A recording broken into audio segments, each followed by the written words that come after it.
वंदे जगद्गुरु वंदे जगद्गुरु कृष्णम वंदे जगद्गुरु। ठीक है मैम, आज सेकेंड अध्याय फर्स्ट अध्याय का सेकेंड श्लोक का रीता मैम आपसे स्टार्ट करेंगे, आप पढ़ेंगे प्लीज। ठीक है, मैं पढ़ती हूँ। हाँ, एक के बाद एक पढ़ते जाइएगा, फिर सब पढ़ेंगे। संजय उवाच दृष्ट्वा तु पाण्डवनीकम् व्यूढं दुर्योधनस्तदा आचार्यमुपसंगम्य राजा वचनं ब्रवीत्।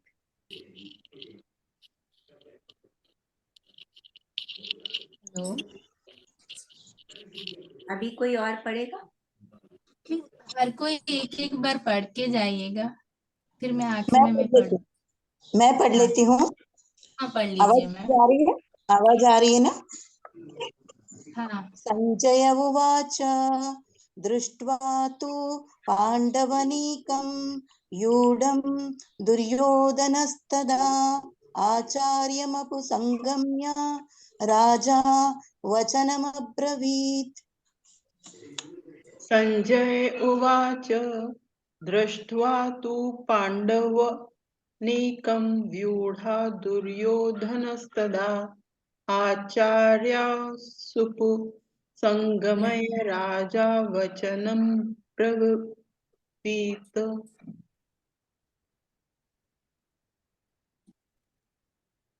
फिर संजय उवाच दृष्ट्वा तु पाण्डवानीकं व्यूढं दुर्योधनस्तदा आचार्यमुपसंगम्य राजा वचनमब्रवीत्।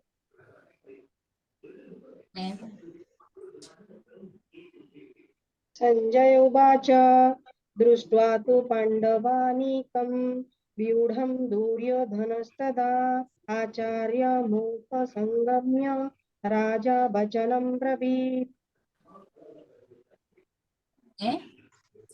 संजय उवाच दृष्ट्वा तु पाण्डवानीकं व्यूढ्यं दुर्योधनस्तदा आचार्यम् उपसंगम्य राजा वचनम् अब्रवीत्। और कोई? सबका हो गया? हेलो, हाँ हाँ, हेलो। मैं बोलूं? मैं आज से ज्वाइन करी हूँ। ओ भाभी, भाभी नमस्ते। हाँ हाँ हाँ, बोलिए भाभी, प्लीज मैं आज पढ़ूं? हाँ हाँ, पढ़िए भाभी प्लीज। संजय उवाच दृष्ट्वा तु हाँ। पाण्डवानीकं व्यूढं दुर्योधनस्तदा आचार्यमुपसंगम्य राजा वचन अब्रवीत्। Thank you, thank you. Thank you.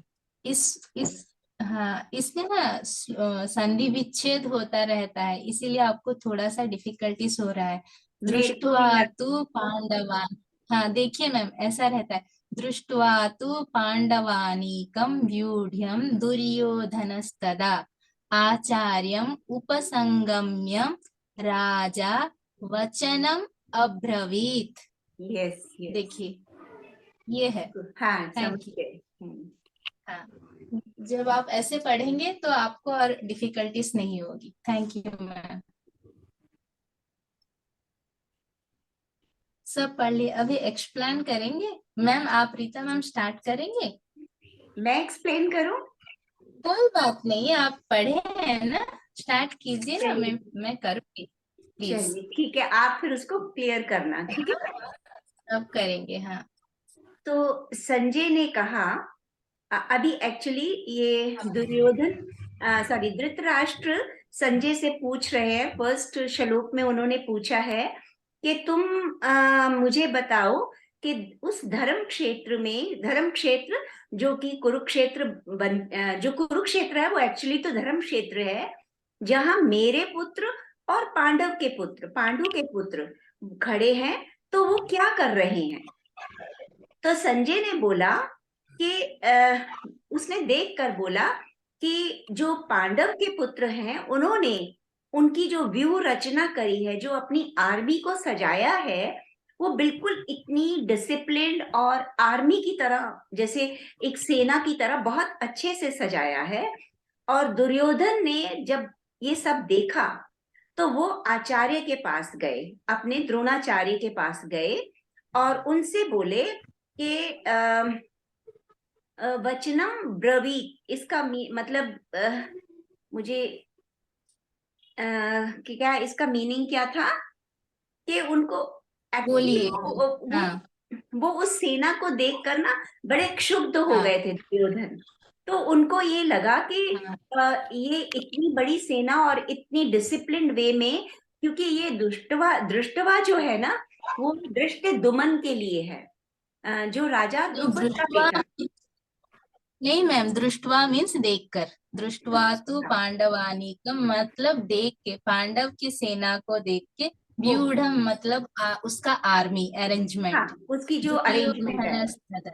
हाँ, तो तब दुर्योधन ने आचार्य से कहा कि ये जो आप इस सेना को देखिए, वचनम ब्रवीत का क्या मीनिंग है?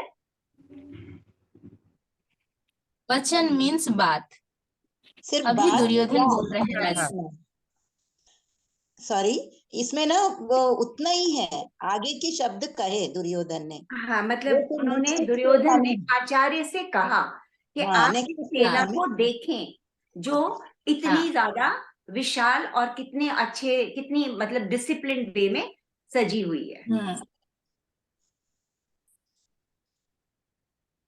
तो एक तरह से हम ये कह सकते हैं कि यहाँ पे जो धृतराष्ट्र हैं, ये जानते हुए भी कि उनके बेटे और उन पांडु के बेटे युद्ध के लिए ही वहां पर गए हुए हैं, पर वो अंदर से बेचैन हैं कि वहां का क्या हो क्या रहा है, क्योंकि उनको ये पता है कि ये धर्म क्षेत्र है, तो कहीं इस धर्म क्षेत्र का प्रभाव उनके बच्चों पर ना पड़ जाए, कहीं वो डोल ना जाए, मतलब वो लाइक उनकी जो प्रिपरेशन है या वो अंदर से टूट ना जाए कि अब वो लड़ाई की बदले आपस में समझौता ना कर ले। तो इसलिए वो संजय से पूछना चाहते कि क्या कर रहे हैं वो। यस मैम, बाकी आप आगे अगर एक शब्द में कहें, यस, संजय ने कहा, हे राजन, पांडुपुत्र द्वारा सेना की जो व्यूह रचना देखकर राजा दुर्योधन अपने गुरु के पास गया और उसने ये शब्द कहे कि जो यहाँ पर संजय ने कहा, संजय जो देख सकता था तो वो यही देख सकता था कि हे राजन, जो पांडुपुत्रों के द्वारा जो ये रचना की गई है, जो सेना की व्यूह रचना की गई है, उसके बारे में वो बताना चाह रहा था। जबकि जो धृतराष्ट्र हैं वो तो जन्म से अंधे थे ही, लेकिन दुर्भाग्यवशतः जो आध्यात्मिक दृष्टि से भी वो थोड़ा वंचित थे, क्योंकि उनको वो सच्चाई मालूम था, लेकिन वो सच्चाई को जानते हुए भी धर्म के साथ में नहीं थे। तो कहीं ना कहीं उनके मन में वो भय भी था कि वो पांडु जो हैं वो जन्म से पवित्र थे, तो इस चीज का भय उनके साथ था। तो आगे वो वही इसको देखने के लिए वहाँ का क्या चल रहा है, उस धर्म क्षेत्र कुरुक्षेत्र में क्या चल रहा है, उसके बारे में उन्होंने, संजय उनको देखकर वो बताने की कोशिश कर रहे थे। और कोई प्लीज कहेंगे? Annapurna ma'am, Madhulina, Anuradha ma'am. तो इसमें जितना है कि जो संजय कमेंट्री दे रहे हैं और संजय फिर उन धृतराष्ट्र को बता रहे हैं कि हे राजन, क्या हो रहा है युद्ध भूमि में। तो वो कह रहे हैं कि दुर्योधन ने पांडवों की सेना की व्यूह रचना, कैसे उन्होंने रचना की है, उसका अवलोकन यानी एनालिसिस करके दुर्योधन अपने गुरु द्रोणाचार्य के पास जाकर कुछ कह रहे हैं। अब वो कह रहे हैं वाला आगे आएगा, पर अभी तक इस वाले में तो इतना ही है कि संजय ने धृतराष्ट्र से कहा कि दुर्योधन ने व्यूह रचना देख ली है पांडवों की सेना की, वो अपने गुरु से बात कर रहे हैं। Thank you. और कोई? पल्लवी भाभी आप प्लीज कहेंगे, आपको पता है। Hello Madhulina, Annapurna ma'am. Ma'am इसमें ये दर्शाता है एज इसमें डिस्क्राइब जैसे है, दुर्योधन को ये नहीं मालूम था पांडवों के साथ इतनी अच्छी सेना है। वो देखकर हाँ वो हो जाता है, थोड़ा सा उसके अंदर की वो धैर्य टूटती है कि इतनी अच्छी हाँ सेना और इतने डिसिप्लिन तरीके से कैसे उन्होंने यहाँ पर व्यू रचना बना के रखी है, और सामने जिसको खड़ा करना है आगे पीछे वो सब प्लान्ड वे में कैसे है। तो और वो बचपन से ये था कि उसको पांडवों से वो थी, द्वेष थी, वो कभी भी नहीं चाहता था पांडवों को, और उसको ये था कि वो हस्तिनापुर को मैं पूरी तरह से रूल करूं, मेरा हो जाए, और पांडवों को हटाए बिना ये नहीं हो सकता। इसीलिए वो युद्ध के लिए तैयार हुआ। युद्ध की केंद्र बिंदु ही दुर्योधन है, नहीं तो युद्ध होता नहीं है ना। तो वो ये देख के उसने सोचा कि भाई मेरा गुरु तो द्रोणाचार्य है, और द्रोणाचार्य का पिछली हिस्ट्री भी उसको मालूम था, उन्होंने कुछ गलती की थी द्रुपद के साथ या जो भी है, उसके कारण ये ना हो कि भाई वो उसको फिर से वो करे। द्रुपद के बेटे को भी उन्होंने ही सिखाया पूरा, वो जो भी युद्ध की लड़ाई की वो सब कुछ, ट्रिक्स एंड नैक्स सब कुछ। तो वो ये मन में रख के आया कि भाई मैं इनको कुछ बोलूं ताकि ये उसके उनके ऊपर दया मत खाए। फिर वही होता है ना, सही रास्ते पे चलने के तो चलते, क्योंकि पांडव भी उन्हीं के शिष्य थे। ऐसा ना हो कि वो थोड़ा दृढ़ निश्चय होके उनके विरुद्ध ही लड़े ये बोलने के लिए, लेकिन वो अप्रोच करता है जैसे कि वो रेस्पेक्ट दे रहा है द्रोणाचार्य को, मतलब पैर पड़ के ऐसे वो दिखाना चाहता, लेकिन उसके मन के अंदर वो व्याकुलता थी कि वो बताऊं और द्रोणाचार्य क्या करने वाले हैं देखकर। वो बस उसी लिए द्रोणाचार्य के पास पहुंचा, और आगे क्या होता है वो नेक्स्ट श्लोका में है शायद, है ना। और इसमें इसमें ये भी प्लीज। फील होता है ना कि दुर्योधन को अंदर से भय है, फियर है कि मतलब वो सोच, हालांकि उसकी आर्मी तो बड़ी है, पर फिर भी वो जिस डिसिप्लिन से खड़े हैं, जिस तरीके से वो आर्मी को अरेंज किया गया है, तो उसके मन में ये डर है कि ये कहीं यहाँ पे आचार्य उनका फेवर ना करें, और मतलब ये कहीं मेरे लिए उल्टा ना पड़ जाए। ऑल्दो ऊपर से वो कॉन्फिडेंस भी दिखाता है और रिस्पेक्ट भी शो करता है, बट अंदर से ना तो उसको कॉन्फिडेंस है और ना ही सच में उसको अपने आचार्य के लिए रिस्पेक्ट है, जिस तरीके से वो जी बोलता मैम, है। यस मैम, जी हाँ मैम। जी सही। जी मैम। फिर कोई प्लीज प्लीज बोलिए। मधुलिना, पल्लवी भाभी। भाभी आप तो भगवत गीता सब जानते हो, पूरा रट लिए हो। दुर्योधन ने प्लीज। जब व्यूह रचना देखी पांडवों की, तो वो अपने गुरु के पास जाके वो कहना चाहते हैं कि उनके पांडवों के जो व्यूह में, मतलब उनके साइड में कौन कौन है, और क्या वो उन सब से कैसे लड़ पाएंगे। उसके लिए उन्होंने उस जो पांडव सेना जैसे व्यू करके खड़ी थी, उनका ग्रुप बना के वो अपने गुरु को कहते हैं कि इतने बड़े बड़े योद्धा जो पांडव सेना में है, वो सबके साथ इतने सारे महारथी है, ऐसे करके वो बोलना चाहते हैं। तो वो सब उन्होंने अपने गुरु को बताया। Thank you. आप प्लीज ऐसे ही सब लोग श्लोका पढ़ के आप सब खुद कमेंट्री भी आप प्लीज पढ़िए और सब बोलिए। ये मेरा इनिशिएटिव है कि हम सब पढ़े हैं बोल के ना, हमको आखिर में आपको एक सेटिस्फेक्शन मिले। सुने नहीं, पढ़े हैं भगवत गीता, हमने खुद पढ़ा है, ये सेटिस्फेक्शन हम सबको मिला है। थैंक यू सभी को, थैंक यू।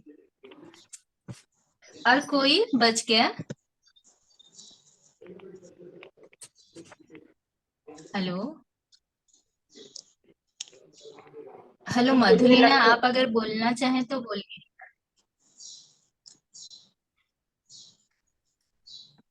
यहाँ पर दुर्योधन, मुझे जो लगता है वो पांडवों को, सेना को देख के विचलित होके, भयभीत होके अपने आचार्य के साथ हाँ, बात बात करने करना है, बात करना है। बात करने के हाँ लिए वहां पे उपस्थित हुए हैं। हाँ, थैंक यू, थैंक यू। अभी मेरी बारी है। Thank you. तो ये श्लोका जैसे कहता है कि दृष्ट्वा तु पांडवानीकं व्यूढ़्यं दुर्योधनस्तदा आचार्यम उपसंगम्य राजा वचनम अब्रवीत। संजय कहता है, हे राजन, पांडवों का सेना को दुर्योधन अवलोकन करने के बाद वो एक व्यूह रचना करके रखे हैं। व्यूह रचना को अवलोकन करने के बाद, देखने के बाद वो अपने गुरु द्रोणाचार्य के पास जाके ये कह रहे हैं। ये इस श्लोका का भावार्थ है। लेकिन क्या कह रहे हैं ये थर्ड श्लोका में है। तो इसका मीनिंग क्या है? ये तो इसका भावार्थ है, मीनिंग क्या है? जब आप जैसे भी जानते हो कि धृतराष्ट्र जन्म से अंधे हैं और इस वजह से उनका पुत्र जो है दुर्योधन, जो बहुत बहुत ही निर्दयी और दुष्ट प्रकृति का व्यक्ति था, उसको हस्तिनापुर का राजगद्दी सौंप दिया जाता है। जब और ये दुर्योधन जो है वो हमेशा पांडवों से बहुत ईर्ष्या करते थे और बहुत कठोरता से इनके साथ व्यवहार करते थे। वो चाहते थे कि ये लोग हस्तिनापुर जैसे भी हो छोड़ के चले जाए और ये हस्तिनापुर के ऊपर निर्विरोध शासन करे हमेशा। तो ये युद्ध करना, इसी वजह से युद्ध चाहते थे, पांडवों से अपना राज्य लेने के लिए, हस्तिनापुर को लेने के लिए। तो जब ये युद्ध में देखते हैं, जब दुर्योधन युद्ध में देखते हैं कि पांडु पुत्र जिनके पास अभी कोई राज्य नहीं है, इनके पास इतने अच्छे योद्धा हैं और योद्धा लोगों का इतने अच्छी तरह से एक आर्मी बना है। आर्मी कौन सा आर्मी है? उसका नाम वज्र है, वज्र व्यूहम बोलते हैं। वो जो अरेंजमेंट किया गया है, मैं उसका अरेंजमेंट भी आपको डाली हूँ, शॉर्ट कैसे उसको अरेंज किया गया था, पांडव के सेना कैसे अरेंज किए थे, वो उनका आर्मी कैसे अरेंज किया गया था, मैं उसका भी डाली हूँ। तो उसको वज्र व्यूहम कहते हैं। वज्र मतलब डायमंड, जो सबसे hardest material of this world. वो किसी से कटता नहीं है। डायमंड सिर्फ डायमंड से कटता है। तो इतना अच्छा वो व्यू रचना किए थे, आर्मी को अरेंज किए थे कि कोई उसके अंदर घुस ही नहीं सकता, इतना स्ट्रॉन्ग। और वो स्ट्रॉन्ग अरेंजमेंट कौन किया था? धृष्टद्युम्न ने किया था। धृष्टद्युम्न यह कौन है? धृष्टद्युम्न द्रुपद का बेटा, जो धृष्टद्युम्न द्रुपद जो और पांचाली का भाई भी है, द्रौपदी का भाई, ठीक है। और ये सेनाधिपति है, पांडव सेना का सेनाधिपति धृष्टद्युम्न है। और कौरव सेना का सेनाधिपति यहाँ पर गुरु द्रोणाचार्य है। जब ये दुर्योधन पांडव सेना का व्यू अवलोकन करने के बाद, इतना स्ट्रॉन्ग इनका है आर्मी अरेंजमेंट, ये सोचने के बाद वो द्रोणाचार्य को जाके बोलते हैं। और क्या बोलते हैं ये नेक्स्ट श्लोका में सुनेंगे हम। एक्चुअली वो डरे हुए हैं कि ये लोग इतने डर गए हैं कि ये इतना स्ट्रॉन्ग आर्मी लेके कैसे आ गए हैं और इनके पास इतने सारे महायोद्धा भी हैं, तो ये कैसे करेंगे।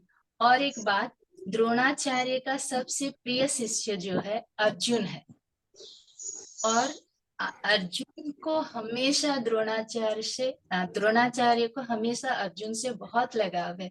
तो दुर्योधन के मन में अभी भी एक आशंका है कि ये मेरे साथ तो हैं द्रोणाचार्य, लेकिन युद्ध में वो अर्जुन के साथ मतलब अर्जुन के साथ ना चले जाए युद्ध करते वक्त, ये भय भी उनके मन में है। इसीलिए वो राजा होते हुए भी, देखिए कितना कुटिल बुद्धि है, राजा होते हुए भी वो ऐसे दिखा रहा है कि मैं रेस्पेक्ट कर रहा हूँ करके, वो रथ से नीचे आके द्रोणाचार्य के पास बोलते हैं कि देखो आपका शिष्य द्रुपद भी धृष्टद्युम्न भी उनका ही शिष्य है, आपका शिष्य जो पांडु का सेनापति है, कितना स्ट्रॉन्ग आर्मी अरेंज किया है। ये है मैम उसका व्याख्यान। Thank you.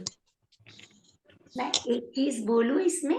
हाँ मैम बोलिए। जैसे द्रोणाचार्य गए थे, आपने सॉरी दुर्योधन आचार्य द्रोणाचार्य जी के पास गए थे, तो एक्चुअली वो एक शिष्य के रूप में नहीं गए थे।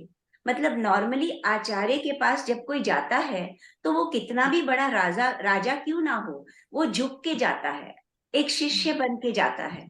लेकिन यहाँ पे जो दुर्योधन है वो बहुत घमंड से अपने आचार्य के पास, द्रोणाचार्य जी के पास जाते हैं। मतलब उनको इस बात का जरा भी वो ख्याल नहीं कि मैं भी इनका शिष्य ही रहा हूँ, पर वो एक ईगो के साथ वो जाते हैं। तो यही मैं कहना चाह रही थी कि मतलब उनके अंदर शुरू से ही इस बात का गरूर है कि पावर मेरी है, जबकि रियलिटी में वो कुछ भी नहीं है, पर फिर भी वो घमंड दिखाते हैं। हाँ, थैंक यू। थैंक यू जी। अभी था ये है सेकंड श्लोका। थर्ड श्लोक अभी कुछ है, और सेकंड श्लोका में और किसी को कुछ कहना है तो प्लीज बोलिए, हम सब सुनने के लिए तैयार हैं। Please Anupama ma'am, Anuradha ma'am और कोई भी, अगर मुझसे कुछ छूट गया है। प्रिया मैम, नहीं तो हम थर्ड श्लोका स्टार्ट करेंगे। थर्ड श्लोका स्टार्ट करें Anuradha ma'am? Yes ma'am. Hello, हाँ यस मैम। मैं पढ़ूं या आप पढ़ोगे? मैं पहले पढ़ देती हूँ एक बार, फिर आप सब स्टार्ट। हाँ, पढ़िए।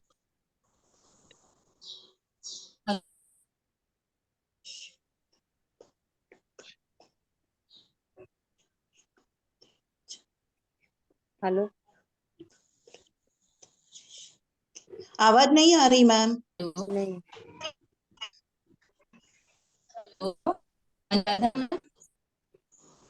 यस मैम, आपको मेरी आवाज आ रही है? हाँ,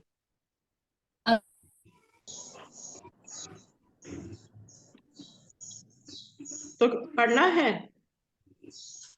मैम आप ही शुरू कर दे, उनका शायद कुछ नेटवर्क इश्यू होगा अच्छा अच्छा, शायद। हाँ हाँ हो सकता है, हो सकता है। पश्यतां पांडुपुत्रान् आचार्य महतिं च मूम व्यूढ़ा द्रुपद पुत्रेण तव शिष्येण धीमता। रीता मैम आप पढ़िए। ठीक है।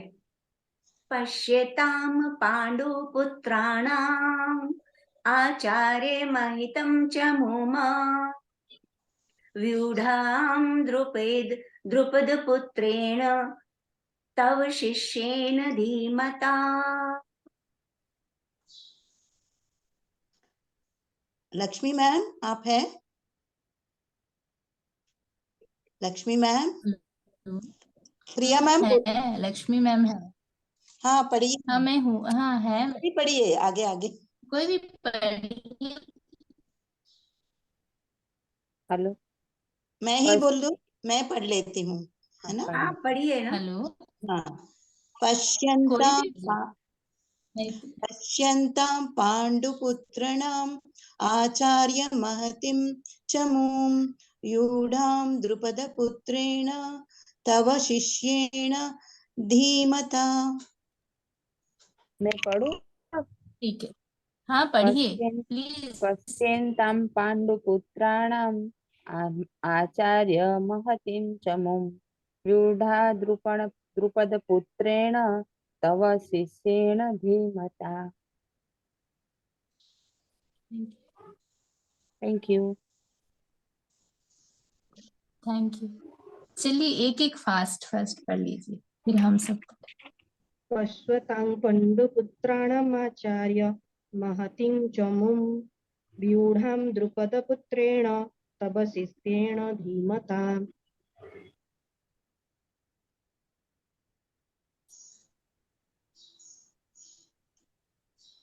पद्मा मैम, आप ही बच्चे हो, आपकी आवाज नहीं आई थी तब। हाँ मैं पढ़ रही हूँ, मैं पढ़ रही हूँ।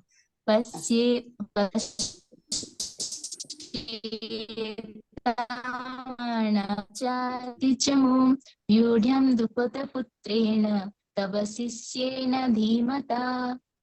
ये Priya ma'am, Rita ma'am, Anuradha ma'am, hello hello. Hello ma'am, आपकी आवाज कट के आ रही है, तो हम उसका अपना भावार्थ बताते हैं जैसे हम लोग कर रहे हैं। मैम मेरी आवाज नहीं आ रही है? आप कट कट की आ रही है आवाज। अब आ अभी रही है, अब अभी आ आ रही है, तो कट रही नहीं थी। प्रिया मैम आप नहीं पढ़े, रीता मैम और मैं पढ़ अनुराधा। चुकी, पद्मा हम मैम मैं सबने पढ़ पढ़ लिया, चुकी। पर प्रिया मैम ने नहीं पढ़ा। हम सबका हो चुका है, आपका कुछ कनेक्टिविटी वो है, दिक्कत है। प्रिया मैम का नहीं आई आवाज शायद। ठीक है।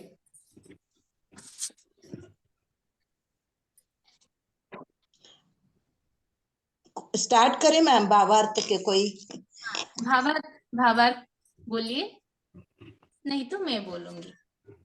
आप बोल दो। हाँ आप ठीक है। ही हाँ ये इसका भावार्थ है। दुर्योधन ने कह रहे हैं कि पूज्य आचार्य पांडु पुत्रों का वो जो सेना जो है विशाल सेना को अवलोकन करके, जैसे आपके द्वारा प्रशिक्षित शिष्य, निपुण शिष्य धृष्टद्युम्न जो है, देखिए कितने अच्छे कुशलता पूर्वक इस आर्मी को सजा के रखा है। ये है उसका भावार्थ। और कोई बोलेगा इसके बाद कॉमेंट्री बोलेंगे। क्या है? हेलो, मेरी वॉइस आ रही है? हाँ पद्मा मैम आ रही है। भावार्थ तो यही है, और उसका अंदर का मीनिंग जो है वो बताइए आप, मतलब वो क्या कहना चाहता है, असल में वो क्या कह रहा है। देखिए दुर्योधन जो है, हम जैसे भी महाभारत में दुर्योधन को एक निर्दयी और बहुत दुष्ट प्रकृति का व्यक्ति के हिसाब से उसका प्रकृति जो है उस हिसाब से दिखाया गया है। वो और एक बहुत कुटिल राजा है, बहुत ही कूटनीति करता है, बहुत ही पांडवों के साथ अब अगर महाभारत को देखेंगे, हर चीज में वो छल से ही हर चीज करके आए, हर चीज छल से ही करता है, छल में वो माहिर है। क्योंकि उसका जो मामा है शकुनी, उसके संजोग ही ऐसे हैं, उसके साथ जो थे वो सब वैसे ही हैं। तो उसका वो बहुत कूटनीति से भरा हुआ एक राजा है। वो जब कोई भी राजा मंत्री के पास नहीं आता, लेकिन जब वो देखा कि पांडव का सेना वज्र व्यूह में पूरा सजा के रखा है, उसको भेद करना इम्पॉसिबल है, तब वो डर जाता है और आशंकित हो जाता है दो चीजों के लिए। एक, अर्जुन तो है इनका फेवरेट, उनका गुरु का सबसे प्रिय शिष्य है। अगर द्रोणाचार्य फिर यहाँ पर भी उनका वो प्रेम में रह के अर्जुन के साथ युद्ध करते वक्त थोड़ा डगमगाते हैं, तो इनका दुर्योधन जो द्रोणाचार्य इनके सेनापति हैं, जो इनका आर्मी डगमगा जाएगी। एक वो भय है। और सेकंड धृष्टद्रुम्य जो है, धृष्टद्रुम्य जो है, जिनके पिता द्रुपद है, द्रुपद और द्रोणाचार्य का पहले से एक विवाद है। वो विवाद, वो अतीत को द्रोणाचार्य ये जानते हैं, दुर्योधन जानते हैं। तो अभी क्या कर रहा है कि वो अतीत को द्रोणाचार्य को बताना चाहता है, इस भूमि में उकसाना चाहता है कि वो अतीत क्या है। वो अतीत को अगर याद करते हैं तो वो फिर वो गुस्से में आके वो धृष्टद्रुम्य के साथ और पांडवों के साथ फिर युद्ध में ठीक से आ जाएंगे, युद्ध अच्छी तरह से करेंगे। तो अतीत क्या है, धृष्टद्रुम्य के पिता जो द्रुपद है, जो पांचाल राज्य के राजा हैं, वो और द्रोणाचार्य बाल्यकाल के मित्र हैं। और वो जब पढ़ रहे थे बचपन में, तो द्रुपद महाराज ने बोलते हैं कि जब मैं बड़ा हो जाऊंगा, मेरा जब राज्य होगा, मेरे राज्य में आपका भी वही चीज, सब चीजों पे इतना ही हक होगा। तो फिर ये लोग बड़े हो जाते हैं, द्रुपद महाराज पांचाल देश का राजा बन जाते हैं। लेकिन द्रोणाचार्य बहुत गरीब ब्राह्मण है। उनका बेटा जो अश्वत्थामा है, उनके पास उस बेटे को दूध देने के लिए भी उनके पास पैसा नहीं होता है। तो उनकी वाइफ बोलती है कि तुम्हारे दोस्त तो बहुत बड़े राजा हैं, उनके पास जाके आप एक गाय लेके आओ। तो फिर द्रोणाचार्य द्रुपद महाराज के पास जाके बोलते हैं, हे मित्र, उनके राज्यसभा में बोलते हैं, हे मित्र।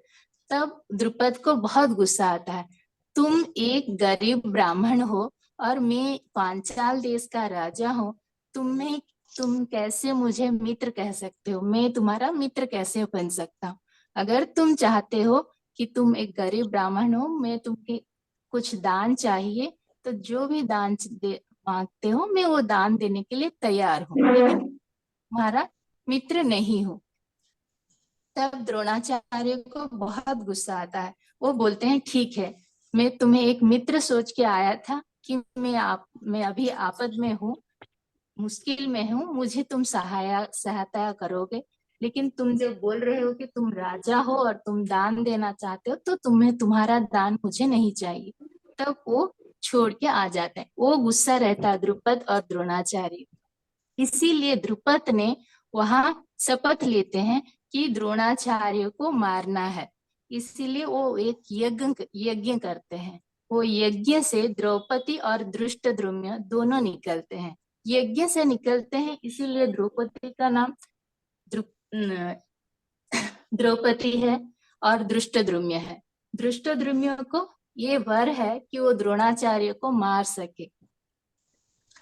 तो ये है धृष्टद्रुम्य का सृष्टि का हिस्ट्री।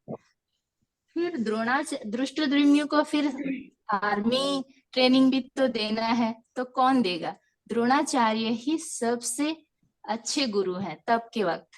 तो द्रुपद ने फिर धृष्टद्रुम्य को लेके द्रोणाचार्य के पास जाते हैं कि इसको ये मेरा बेटा है, इसको आप सिखाओ, सब युद्ध कौशल सिखाओ। तो द्रोणाचार्य कोई भी मन में कोई भी आशंका रखे बिना सब युद्ध कौशल सभी को जैसे सिखाते हैं, धृष्टद्रुम्य को भी वैसे ही निपुणता पूर्वक सिखाते हैं। तो धृष्टद्रुम्य बहुत अच्छा योद्धा बन के बाहर आता है, उभरता है। तो दुर्योधन को ये सब पता है, तो वो बोलता है, तब आपने ये गलती की थी, तब अगर आपके शत्रु को, पुत्र को अगर आप सिखाए नहीं होते, आज ये दिन देखना नहीं पड़ता। धृष्टद्रुम्य आज इतना बड़ा महारथी नहीं बनता, इतना अच्छा सेनापति नहीं बनता। ये आपकी गलती है कि आपने उसे सिखाया, इसीलिए आज हमें उस गलती को भुगतना पड़ रहा है। ये उसको इंगित करना चाहता है वो अपने गुरु द्रोणाचार्य को।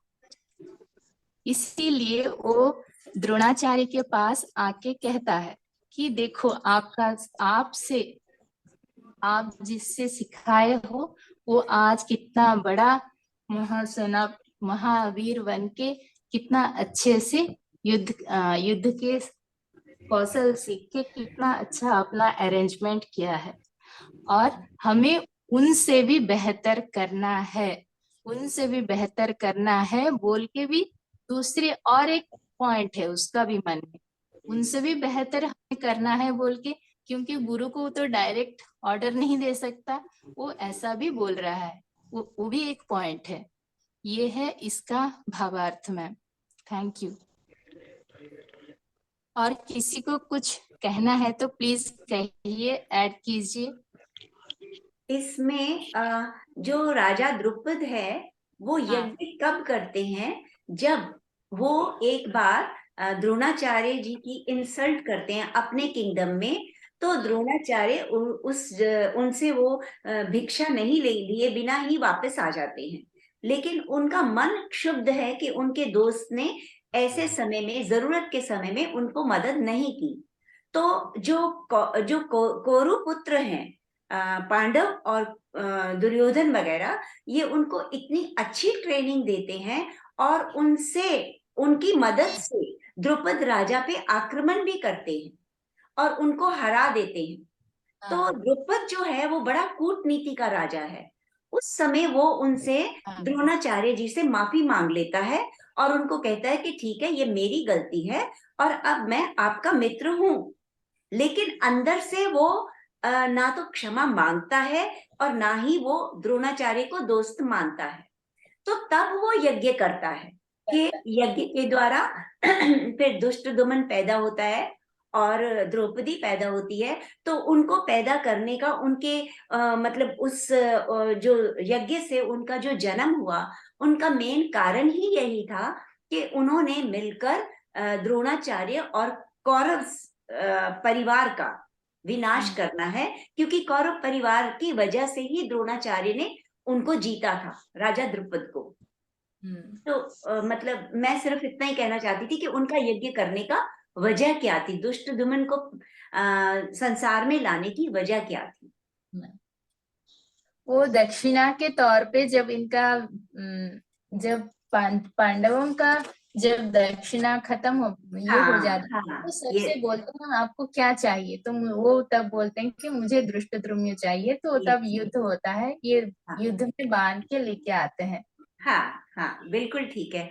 और ये फिर भी द्रोणाचार्य की काइंडनेस है कि इतना कुछ होने के बावजूद भी जब वो द्रौपद उनके पास बेटे को लेके आते हैं ट्रेनिंग के लिए, तो फिर से मान जाते हैं। तो द्रोणाचार्य को ये पता है कि आचार्य जो हैं ये डोल जाएंगे, ये भटक सकते हैं, इसीलिए वो उनको एक बार फिर से पिछला याद करवाने के लिए आता है कि कहीं ये ना हो कि आप फिर से उसके प्रति सॉफ्ट कॉर्नर रखें। इसीलिए वो उकसा रहा है। बहुत कुटिल नीति का प्रभाव का व्यक्ति है